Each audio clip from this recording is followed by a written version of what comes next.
Hi friends, ఇవే నేను వేసిన 2 నారు దెబ్బలు. అయితే ఇవాళ మనం వేసి కూడా దగ్గర దగ్గర 35 రోజులు 36 రోజులు అవుతుంది. వీటి తలకాయలు మనం ఈ విధంగా కనుక కోసుకున్నట్లయితే మొక్క మొట్టమొదటిగా గట్టి పడుతుంది.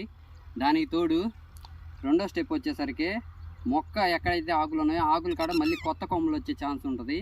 ఆ వల్ల తీసుకెళ్ళి మనం మొక్క చేలో వేయగానే చాలా చాలా బాగా బతుకుద్ది. బాగా వెడల్పుగా రావడానికి అవకాశం ఉంటుంది మొక్క శాఖలు కూడా. కాబట్టి మీలో కూడా ఇట్లాగా ఏదన్నా డౌట్స్ ఉంటే మాత్రం నాకు కామెంట్ చేయండి, నాకు తెలిసింది నేను చెప్తాను. Thank you.